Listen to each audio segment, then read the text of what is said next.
Sa'adatul kurama wa fadilatul uqala wal a'izza, para alim ulama, para hujjaj, para tokoh masyarakat, wabil khusus al-mukarram syekhina wa murabbiruhina Kiai Haji Muhammad Raghib Mabrur, pengasuh pondok pesantren Ma'hadul Ilmi Asy-Syar'i Sarang, Rembang, Jawa Tengah, yang alhamdulillah jam 2 malam dini hari dari Jawa Tengah, di sela-sela kesibukan beliau, bisa hadir di pondok yang kita cintai ini. Mudah-mudahan beliau senantiasa dimudahkan urusannya, dilapangkan rezekinya, disehatkan badannya, dan istiqomah dalam perjuangannya. Dan juga Al-Mukarram Kiai Haji Muhammad Arif Salahuddin, pengasuh pondok pesantren Tapak Sunan Condet Jakarta, yang masih dalam perjalanan. Pada milad yang kedua ini,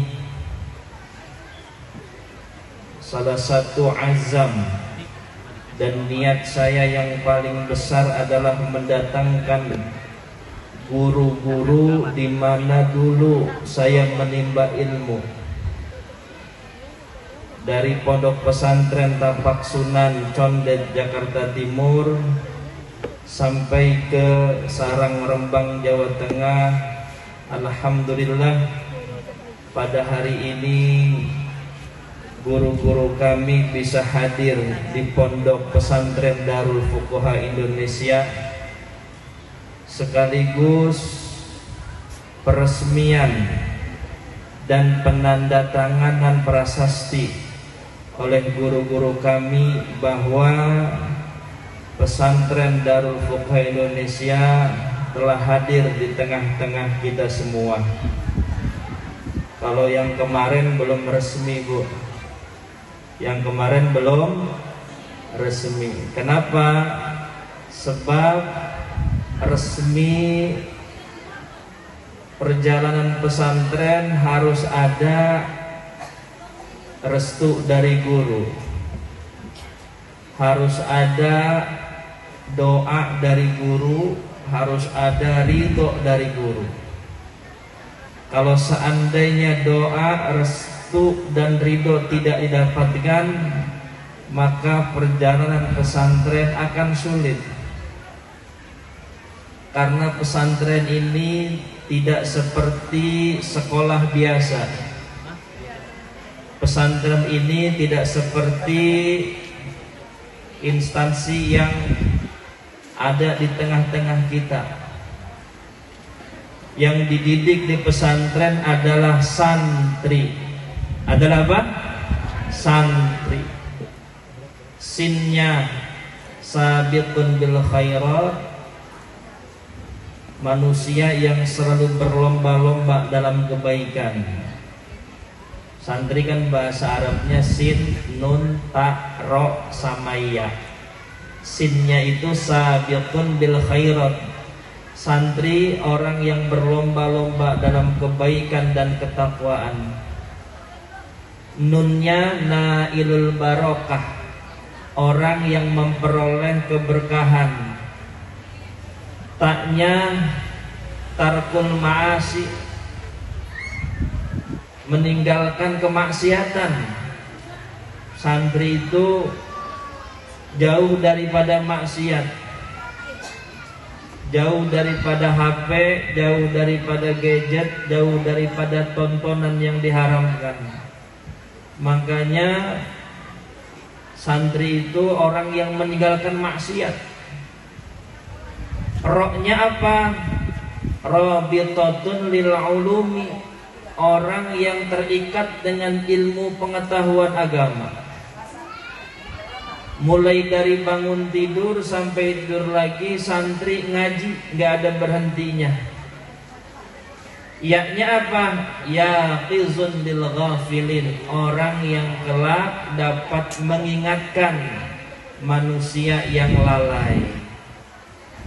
Itu definisi daripada santri. Oleh karena itu, kita semua hadir di sini, kumpul di tempat ini, insya Allah mendapatkan cipratan keberkahan daripada santri. Sebab kata guru kami, santri itu waliyun min auliyaillah, kekasih daripada kekasih-kekasihnya Allah itu santri. Lihat tuh Bu, santri lagi pada makan. Ibu udah makan belum? Snack dapat nggak?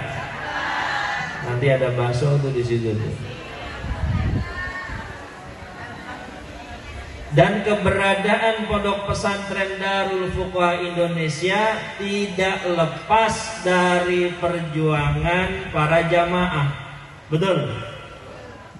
Sebab kiai mah nggak punya duit, kiai mah nggak punya harta, nggak punya benda.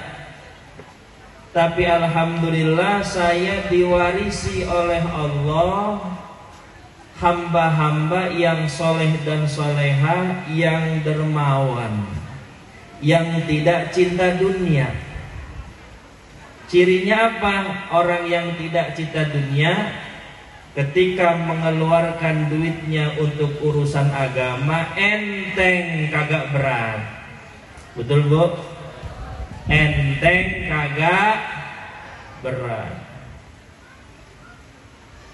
Mulai dari pembebasan lahan dari 1000 meter sampai ke 4000, totalnya kurang lebih ada sekitar 6 sampai 7000. Dan alhamdulillah ada yang sudah terbayar, ada juga yang masih dicicil. Dan gedungnya udah ada masjid, udah ada sekolah, udah ada asrama putri di samping, udah ada BLK. Itu semua adalah pertolongan Allah melalui tangan-tangan Bapak Ibu sekalian, tangan-tangan yang dermawan. Amin ya Rabbal. Bahasa Arabnya dermawan adalah as-sakhiyu. As-sakhiyu qaribun minallah, qaribun minan nas, ba'idun minan nar. Orang yang dermawan dekat dengan Allah, dekat dengan manusia, jauh dari neraka. Tapi wal bakhil ba'idun minallah, ba'idun minan nas, qaribun minan nar. Orang yang pelit, medit, kikir, apalagi ucrit, merege, hese, itu jauh dari Allah, jauh dari manusia, dekat dengan api neraka. Alhamdulillah kita semua tercatat orang yang sakhiyu. Sebab orang yang dermawan masuk surganya duluan. Dalam kitab ada arba'atun nafarin, ada 4 golongan manusia yang berebut ingin masuk pintu surga duluan. Siapa itu yang 4? Yang pertama orang yang hajinya mabrur, yang kedua orang yang mati dalam keadaan syahid, yang ketiga ulama yang mengamalkan ilmunya, yang keempat orang kaya yang dermawan. Semua berebut. Akhirnya Allah mengutus wasit namanya malaikat Jibril. Coba ditanya alasan dia ingin masuk surga duluan kenapa? Malaikat Jibril nanya, wahai orang yang mati syahid, kenapa kamu ingin masuk surga duluan? Dia bilang, saya mati dalam peperangan jihad fisabilillah, membela agama Allah. dan pahala mati syahid adalah surga. Kamu tahu dari mana itu keterangan? Dari kiai.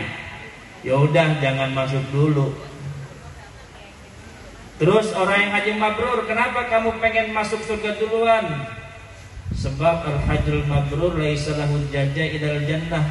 Pahala orang yang haji mabrur tidak ada kecuali surga. Dari mana kamu keterangannya? Dari ulama. Nanti dulu. Kemudian ulama ditanya, ulama, kamu kenapa pengen masuk surga duluan? Ya saya kan belajar agama, kemudian mensiarkan ilmu, menyebarluaskan, kemudian menjadikan para santri hamba Allah yang soleh dan soleha. Apa kata malaikat Jibril? Nah, kamu punya madrasah, punya pesantren, dari mana itu? Punya sekolahan, bisa didik santri, ada media pembelajaran, ada asrama, yang nyumbang pintu, yang nyumbang kusen, yang nyumbang gipsun, yang nyumbang keramik, yang nyumbang hebel, yang nyumbang pasir, semen. Kata ulama, dari orang kaya. Maka dari perdebatan itu, yang masuk surga duluan adalah as-sakhiyu, orang kaya yang dermawan. Kenapa? Karena ulamanya tawadu, rendah hati, mempersilahkan orang yang berjuang, orang yang membersamai pesantren, cinta kepada santri, mendukung, mensupport, mendoakan, maka silahkan masuk surga. Oleh karena itu dalam kitab Durratun Nasihin, 4 golongan yang baru saya sebutkan, yang masuk surga duluan ternyata bukan ulama, bukan orang yang mati syahid, bukan orang yang haji mabrur, tapi orang kaya yang dermawan. Alhamdulillah. Ada di mana orangnya? Ada di depan saya semua ini. Ya Robbal. Makanya kalau orang lihat DFI baru 2 tahun kok udah punya gedung, Pak Kiai anaknya pejabat ya? Bukan. Pak Kiai anaknya orang kaya, banyak warisannya ya? Enggak. Itu Pak Kiai bangun pesantren duit dari mana? Duit dari jamaah. Jamaah yang mana? Yang ikhlas. Yang mana? Yang ikhlas. Bahasa Arabnya mukhlis, mukhlasin. Ada mukhlasin ini? Mana orang mukhlasin? Nggak ada. Orang yang ikhlas. Orang ikhlas itu gambarannya seperti orang buang hajat. Habis makan enak, ya tadi pagi saya makan cumi, makan tempe goreng, makan telur dadar pakai sambal kerupuk. Itu enak. Tadi habis subuh. Enak nggak? Sebelum saya naik ke panggung saya buang dulu itu tadi yang di perut. Terus saya nyesel nggak? Enggak. Aduh, nyesel ada cumi tadi dimakan. Enggak. Itu orang yang ikhlas. Ketika dia memberi kemudian melupakannya. Makanya kata ulama, ciri daripada keikhlasan ketika dia beri kemudian sudah lupa apa yang dia berikan. Kalau masih ingat belum ikhlas. Wah, itu pesantren itu kan gua yang nyumbangnya paling gede itu. Kok masih ingat? Berarti belum. Ibu ingat nggak udah berapa yang disumbangin? Oh, kayak gede aja loh. Makanya gak inget ya.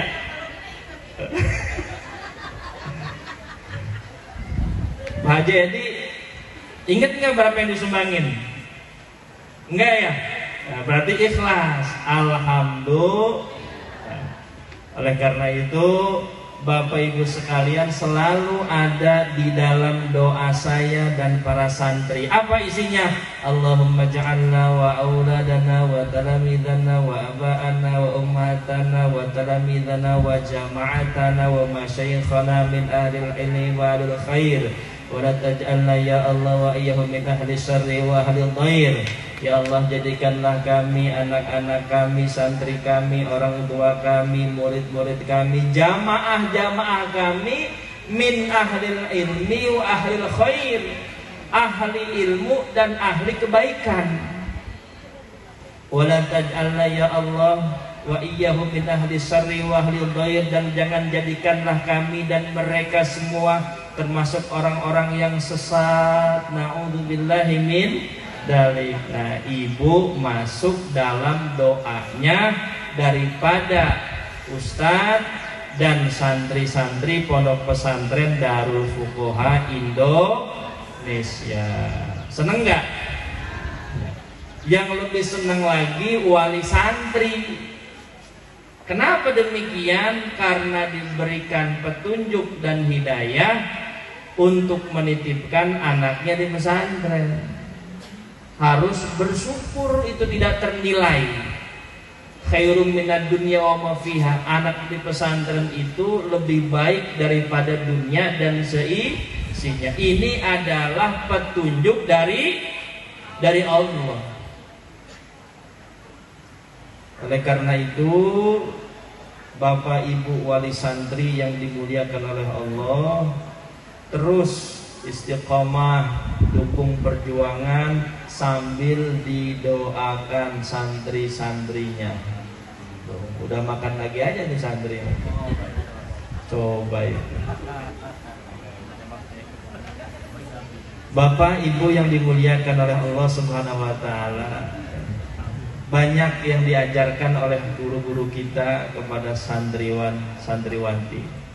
Mulai dari ilmu luar, ilmu dalam, ilmu ketawaduan, ilmu kerendah hatian, ilmu tata krama, adab asor, sopan santun, akhlakul karimah, ilmu berbahasa yang baik, bertutur kata yang sopan. Ilmu bukan tuh Pak? Ilmu bukan? Ilmu. Tanamkan kepada santri baik kepada orang tuanya. Tanamkan kepada santri tauhid kepada Allah. Belum lagi ilmu-ilmu syariat agama. Ya Allah, tidak kurang nasihat daripada guru untuk anak-anak kita semua. Dan juga jamaah yang anaknya udah kadung nggak mondok, cucunya. Ya, cucunya, wuih, ya cucu nggak? Itu mah cucu, tuh cucu itu. Cucu Rohaini ya. Cucu Rohaini. Woi, cucunya mondokin, woi. Ustaz, saya mah mau mondokinnya di pesantren yang ada di Bogor. TOLOL.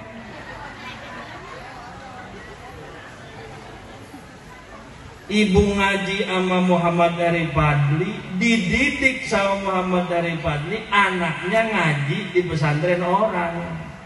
Namanya kapok ngaji. Apa namanya? Kapok. Harusnya kalau ibunya ngaji sama saya, anaknya dipondokin di saya. Betul nggak? Langsung kepikiran nih.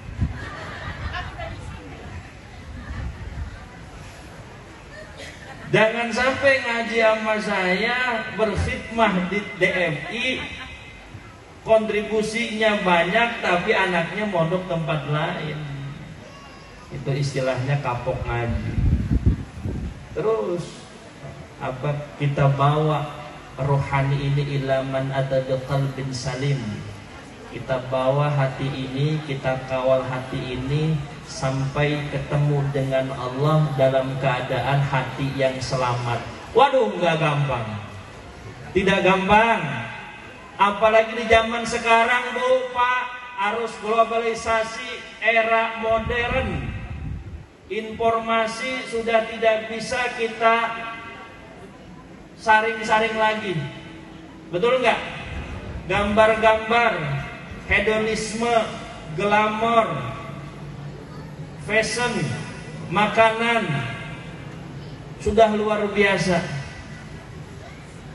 Ini kalau tidak diimbangi dengan ilmu agama,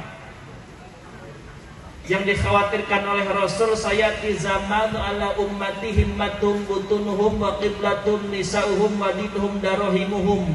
Akan datang suatu zaman kepada umatku di mana semangat mereka nanti hanya sekedar urusan perut, kiblatnya adalah para wanita, dan agamanya adalah uang. Ini bahaya nih akhir zaman. Makanya disebutkan Rasulullah bilang gutaun ka gutail sail. Nanti di akhir zaman orang Islam banyak, tapi seperti buih di lautan, tidak punya daya dan upaya. Karena kenapa? Hubbud dunya wa karahiyatul maut, terlalu cinta dunia, takut mati. Ini bahaya ini. Dekadensi moral dan pergeseran nilai kalau tidak diimbangi dengan ilmu agama, maka anak dan cucu kita bagaimana nasibnya ke depan. Makanya pola pikir seorang ibu harus dimantapkan lagi, bahwa saya menitipkan anak di pesantren ingin dididik supaya imannya kuat, ilmunya yang bermanfaat, dan akhlaknya baik, supaya dia jadi hamba Allah yang soleh dan soleha. Karena tidak ada jaminan anak cucu kita kelak setelah kita wafat dia akan jadi apa. Na'udzubillahi min dzalik. Makanya di akhir zaman jangan jauh dari majelis taklim, jangan jauh dari pondok pesantren. Itu dua. Satu apa tadi? Jangan jauh dari majelis taklim dan jangan jauh dari pondok pesantren. Udah itu. Pegang terus itu, jangan sampai lepas. Karena at-tamassuk fiddin, orang yang berpegang teguh dengan agama seperti halnya megang bola api, dipegang kebakar, dilepas celaka. Makanya megangnya itu gemeter sampai patah, saking kuatnya megang. Tuh, ini bisa digerakin karena ada besinya, udah kayak robot. Harus dipegang tuh keras itu agama itu, walaupun seperti bola api, dipegang kebakar, dilepas celaka. Lebih baik dipegang meskipun terbakar, karena nggak mudah mendirikan pesantren, tidak mudah. Mendidik santri juga tidak gampang, berbagai macam karakter. Itu anak bapak dari rumah dibawa ke sini, kumpul jadi satu. Ada yang hobinya tidur mulu, ada di sini. Yang hobinya makan mulu, ada, makan terus ada. Siapa? Cinta. Aprijal. Ada yang punya sholawatan. Ada yang malam-malam megang tasbih wiridan. La ilaha illallah, la ilaha illallah. Arul. Udah kayak Mbah Dukun. Dipanggilnya di sini Mbah Wali Arul. Karena pakai batu cincin, pegangannya tasbih. Mana bapaknya? Ada yang hobinya nggak mandi, ada itu bu. Siapa yang nggak mandi? Yang nggak mandi? Bayu. Aduh, macam-macam ya. Ada yang perempuan nyanyi aja. Tiara, gimana sih nyanyi Tiara tuh? Ya, ada hobinya nulis puisi aja. Itu gimana itu emak bapaknya dulu tuh? Tapi alhamdulillah pelan-pelan latarkabunna tabaqan an tabaq, sedikit demi sedikit, step by step, sejengkal demi sejengkal, mulai mereka jadi satu, memahami tujuan orang tua menitipkan ke pesantren itu untuk apa. Baru paham, oh untuk belajar ilmu agama, dijadikan hamba Allah yang soleh. Makanya bapak ibu penting jadi orang soleh. Penting nggak? Tapi lebih penting lagi anaknya jadi soleh. Kenapa demikian? Kalau ibu bapaknya soleh, kemudian anaknya narkoba, madat, madon, minum, nanti ibu bapak yang kakinya di surga diseret oleh Allah masuk ke dalam api neraka gara-gara anak. Tapi kalau dibalik, bapak ibunya yang madat, madon, minum, contoh ini mah sholat males, apalagi itu ngaji boro-boro, hobinya nangga atau nangga bu, gosip ke tetangga, tapi punya anak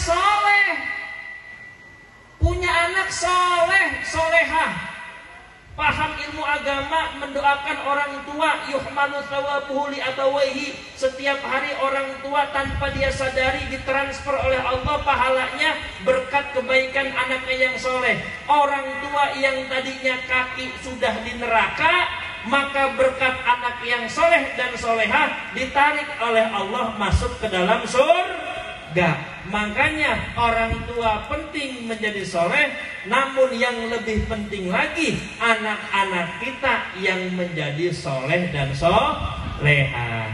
Inilah pentingnya pendidikan agama untuk anak. Sebab kalau kita mati, fayantazuru da'watun min ibnihi aw akhihi aw sadiqihi fa idzal hiqatu khairun minad dunya aw ma fiha. Tidak ada yang ditunggu lagi kalau kita sudah dikubur dalam liang lahat, kecuali menanti doa dari anak yang soleh dan solehah. Ketika doa itu sampai kepadanya, maka rasanya seperti lebih baik dari dunia dan seisinya. Amin ya robbal. Ini saja yang dapat kami sampaikan. Insya Allah nanti ada mau'izatul hasanah dari guru kami Kiai Haji Muhammad Robib Mabrur dari Pondok Pesantren Sarang Rembang. Mudah-mudahan kita semua mulai hari ini sampai akhir hayat nanti terus membuat perkumpulan yang diridhoi oleh Allah Subhanahu wa taala. Mungkin ini saja yang dapat kami sampaikan. Ja'alallahu wa iyyakum wal afu minkum. Wassalamualaikum warahmatullahi wabarakatuh.